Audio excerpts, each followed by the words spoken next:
Publicado pela primeira vez em 1899, Dom Casmurro é uma das grandes obras de Machado de Assis, que confirma o olhar certeiro e crítico que o autor estendia sobre toda a sociedade brasileira.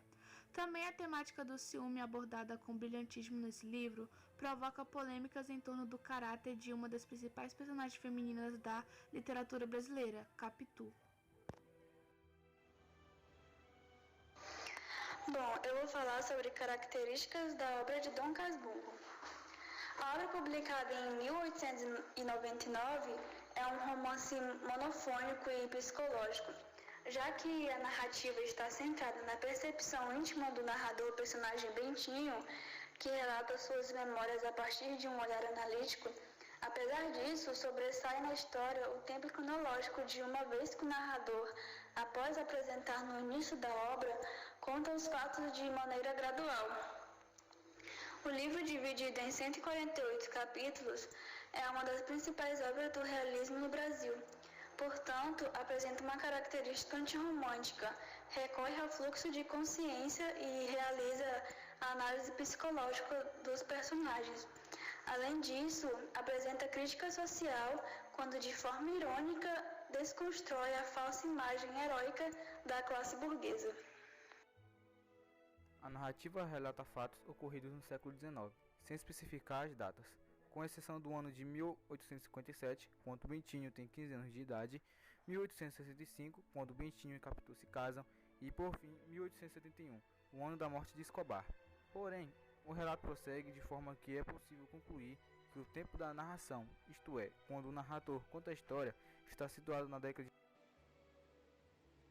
Espaço da obra de Dom Casmurro. A história se passa na cidade do Rio de Janeiro, em endereços específicos, como a Rua de Mata-Cavalos, no centro da cidade, onde se localiza a casa de Dom Glória, o Seminário de São José, no qual Bentinho inicia sua formação como padre, bairro da Tijuca, lugar para o qual Capitu e Bentinho viajam depois do casamento, bairro da Glória, onde fica a casa de Bentinho e Capitu, bairro de Andaraí, no qual vivem Escobar e sua esposa, e finalmente Engenho Novo, bairro para onde o protagonista vive em sua velhice.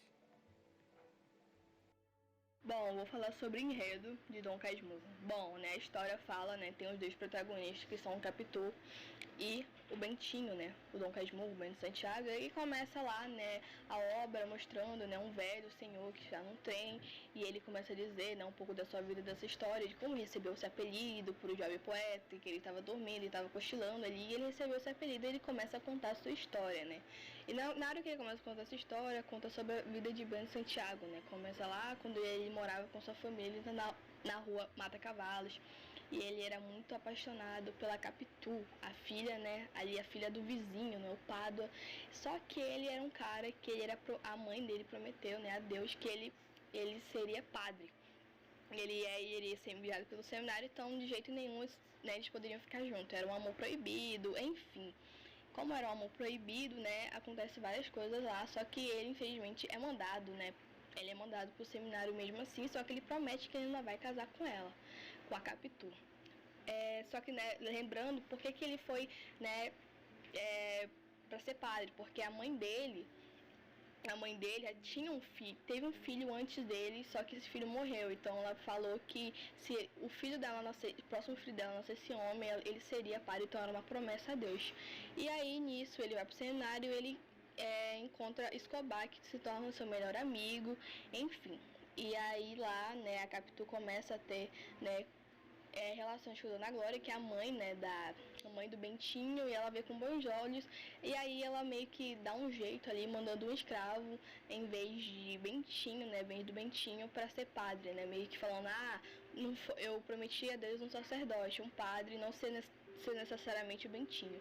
E aí, a Capitu se casa com o Bentinho, que agora é Bento, que se tornou advogado, porque, estudou direito, e aí, Escobar se casa com Sancha, que é uma amiga da Capitu, e eles, têm essa relação muito forte entre os quatro. E aí, o Escobar morre, só que o Bento vê uma enorme semelhança do seu filho, Ezequiel, com o Escobar.